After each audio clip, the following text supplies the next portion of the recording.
Bienvenue dans le podcast Unbedingt. Unbedingt, c'est un podcast littéraire. Mon invité et complice, Nicolas Oltramar, est professeur de lettres et de théâtre. Allez, c'est parti!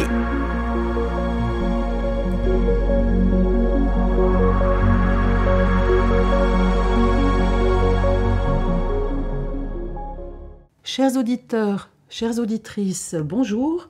Dans ce podcast littéraire, nous allons revenir sur le roman de Philippe Claudel, Les âmes grises, roman publié en 2003 et sur lequel nous nous sommes penchés la semaine dernière. Alors, Nicolas, il y a une question qui m'intrigue, c'est finalement la question du titre, Les âmes grises. Est-ce que tu vois plusieurs nuances de gris dans ce roman ? Alors, bon, pour la question des nuances, on pourra toujours en discuter, mais en tout cas, effectivement, il y a une explication qui se trouve dans le roman. Il y a un dialogue entre un personnage qui s'appelle Joséphine et le narrateur. Le narrateur se reproche à ce moment-là de ne plus se souvenir tout à fait du visage de sa défunte femme, et il se demande ne plus se souvenir du visage de celle qu'on aimait. Je suis un salaud. Joséphine haussa les épaules. Les salauds, les saints, j'en ai jamais vu. Rien n'est ni tout noir, ni tout blanc. C'est le gris qui gagne. Les hommes et leurs âmes, c'est pareil. T'es une âme grise, joliment grise, comme nous tous. On est ici, effectivement, dans le refus d'un manichéisme, d'une opposition simpliste entre le noir et le blanc, et cette revendication de nuances, d'un mélange aussi de bien et de mal, c'est quelque chose qui va rentrer dans la composition des différents personnages du roman. Comme on l'avait dit dans le podcast précédent, l'une des qualités de ce livre, c'est la facilité, j'ai envie de dire, avec laquelle il donne naissance à des personnages, il donne naissance à toute une petite ville, parce que vraiment le nombre de personnages est impressionnant. Belle de Jour, Lysia, Destina, Legrave, Barbe, Adélaïde, le petit Breton, l'ouvrier typographe, le juge Mierck, Gachantard, la femme de Bourrache, Hippolyte, Mazérul, Clémence et tant d'autres. On a à chaque fois leur vie qui nous est au moins brossée rapidement, mais malgré cela, on voit que l'influence, je dirais, du nouveau roman se fait sentir, c'est-à-dire que nous ne sommes pas face à des personnages balzaciens où on peut tout savoir sur eux, qui ont une cohérence. Le personnage chez Balzac, il a sa passion dominante qui va expliquer le moindre de ses faits et gestes. On peut suivre le déroulement de ses actions selon une causalité qui est absolument claire et omnisciente. Chez Claudel, il n'en va pas du tout ainsi, et c'est pour ça que les personnages ne sont ni tout noirs ni tout blancs, mais que parfois ils font des choses qui sont contradictoires. Certains peuvent être des amoureux transis, donc des amants qui nous font verser une petite larme face à leur histoire d'amour tragique, et en même temps avoir commis des actes atroces, sans qu'on sache toujours pour quelles raisons. Il y a comme ça des personnages qui vont rester très énigmatiques, et l'énigme ne va pas s'estomper à la fin. Elle va éventuellement se déplacer un peu pour certains personnages, mais elle ne disparaît pas. Et ça, je pense que c'est quelque chose qu'on voyait par exemple lors du nouveau roman. Je pense par exemple au Ravissement de Lolvestein de Marguerite Duras, où on a comme ça ce personnage qu'un narrateur qui, je crois, est amoureux d'elle. Il cherche à percer le mystère du personnage et il n'y arrive jamais. Eh bien, ici, le narrateur cherche notamment à percer le mystère du procureur, Destina, sans vraiment réussir à le percer vraiment, ou en tout cas seulement partiellement. Il y a un autre personnage qui était énigmatique, c'est justement Lysia Verhaeren, oui. Qui finit, alors que tout le monde la trouvait aimable, charmante, bonne vivante. Bon, et puis un jour, on la retrouve morte, suicidée. On peut s'interroger sur les raisons de ces actes.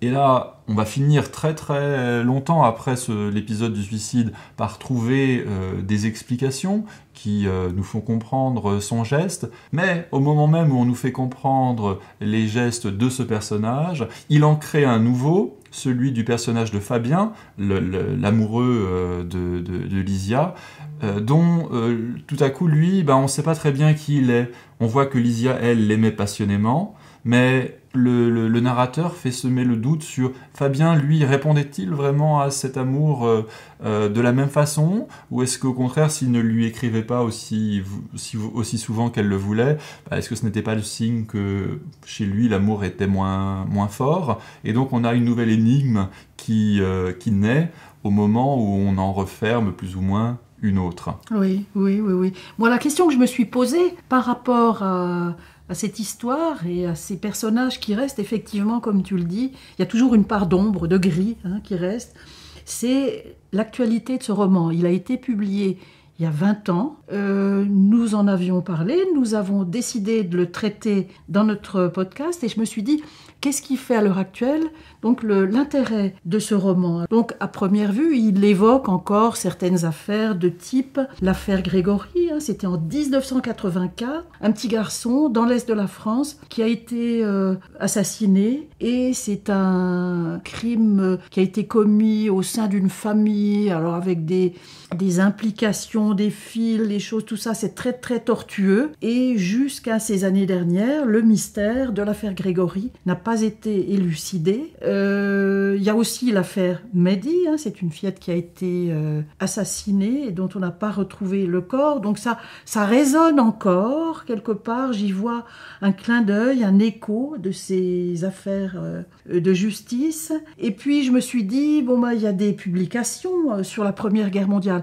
Alors que la Deuxième Guerre mondiale, elle est largement thématisée, la Première Guerre mondiale, c'est pas forcément le cas. Alors, il y a 3 publications qui me viennent immédiatement à l'esprit. C'est le film de Christian Carion, Joyeux Noël, sorti en 2005. En 2 mots, c'est l'histoire de la fraternisation de soldats français, allemands et britanniques le soir de Noël dans les tranchées. Et puis, il y a 2 ouvrages que beaucoup de gens connaissent. C'est Un long dimanche de fiançailles de Sébastien Japrisot, qui est surtout connu parce qu'il y a eu le film éponyme de Jean-Pierre Jeunet, qui est sorti en 2004, avec Audrey Tautou dans le rôle principal. Et puis récemment, le film d'Albert Dupontel, le film qui a été réalisé sur la base du roman Au revoir là-haut de Jules Lemaître, qui était le Goncourt 2013. Ces 3 publications, donc films ou romans, jettent un regard critique sur la Première Guerre mondiale. À savoir, on ne met plus en avant le héros, on ne met plus en avant le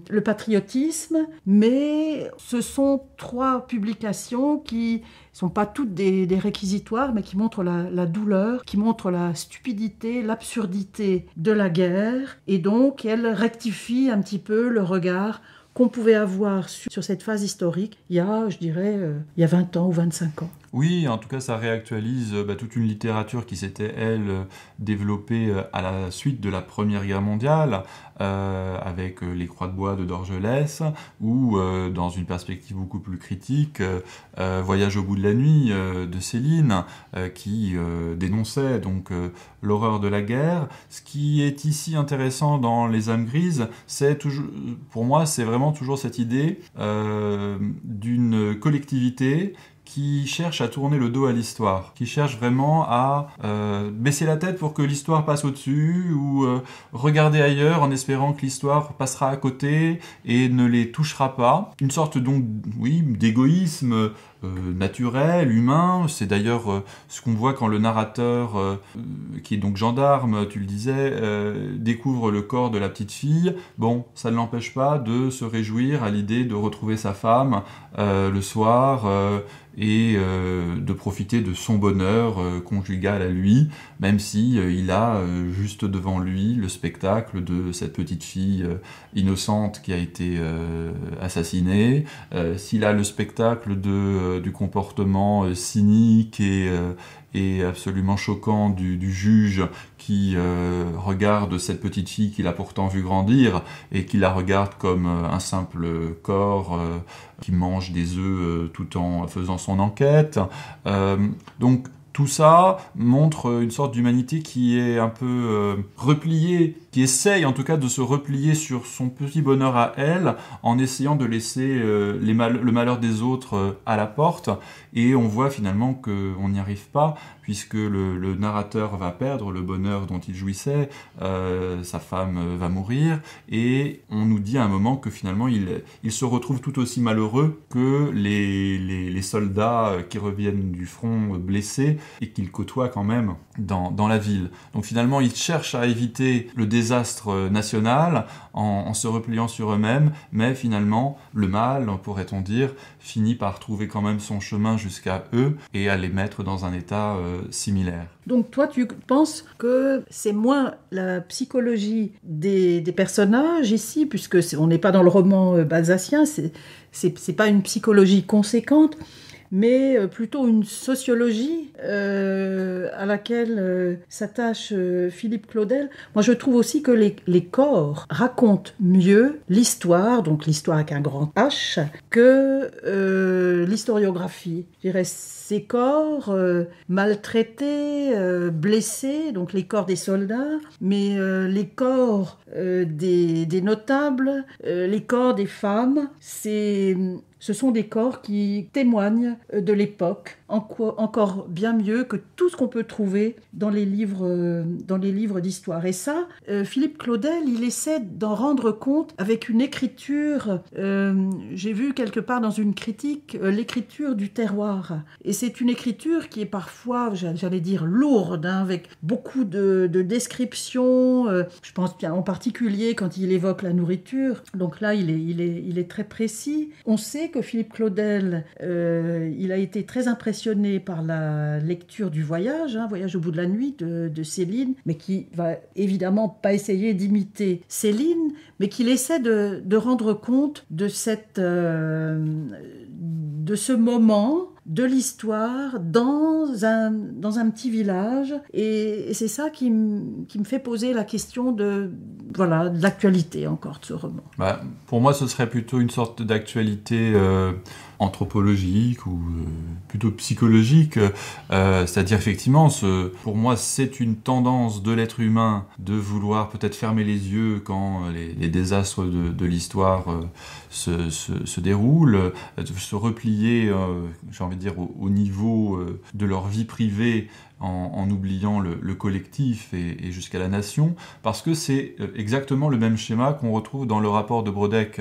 Dans le rapport de Brodeck, on est cette fois dans le contexte de la Seconde Guerre mondiale ou de l'après-Seconde Guerre mondiale, et on est encore une fois dans un tout petit village, perdu au milieu d'on ne sait où, et qui ont vu arriver les occupants alors qu'ils pensaient ils étaient tellement perdus qu'on les trouverait pas, qui ont dû un petit peu donc collaborer avec cet occupant, donc qui sont un petit peu mal à l'aise avec une histoire qu'ils cherchent finalement à ignorer. Et je pense que c'est peut-être cette constante-là de l'âme humaine, pour le dire avec des grands mots, mais après tout ça s'appelle les âmes grises quand même, que le récit peut chercher à illustrer. Et puis sinon, peut-être cette vérité que Céline montrait déjà, à savoir que Céline avait été très influencée par Freud, et quand il écrit Voyage au bout de la nuit, finalement il cherche à montrer cette pulsion de mort qu'il y a en chacun de nous, et une pulsion de mort qui s'exprime à la guerre, bien entendu, qui se libère, qui se déchaîne à la guerre, mais une pulsion de mort qu'il va ensuite retrouver dans plein d'autres situations de la vie civile, où il va retrouver la même hargne, le même désir de tuer, dans des situations qui pourtant sont plus civilisées en apparence.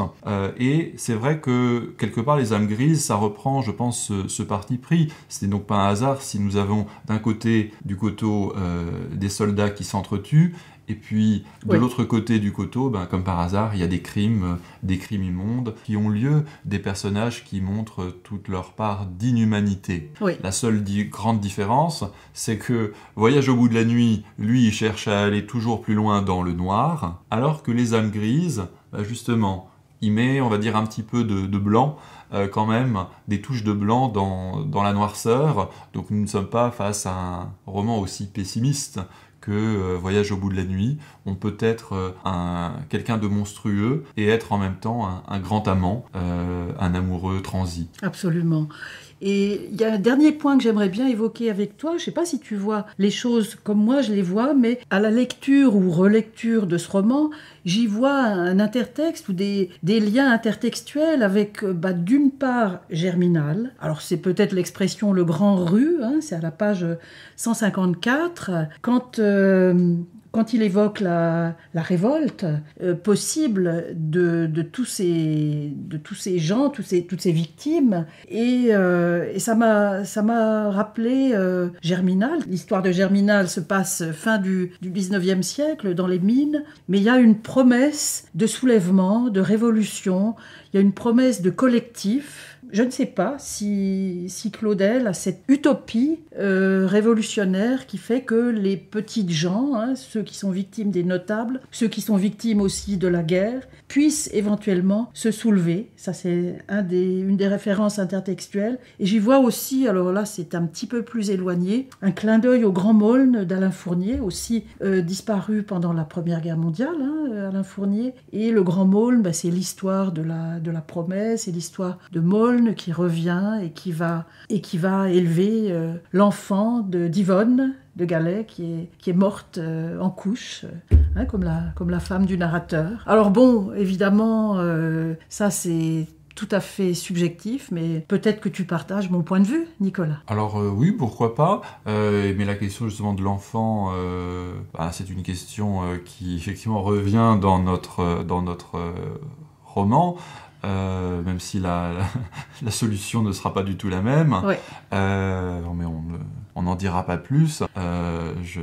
Remarquons la qualité avec laquelle il a su faire monter, on va dire, la tension romanesque pour donner aux dernières pages du roman un retentissement qui en fait, j'ai envie de dire, un coup de poing dans la figure du lecteur. Oui, absolument, absolument. Alors, la semaine prochaine, nous allons complètement changer de registre.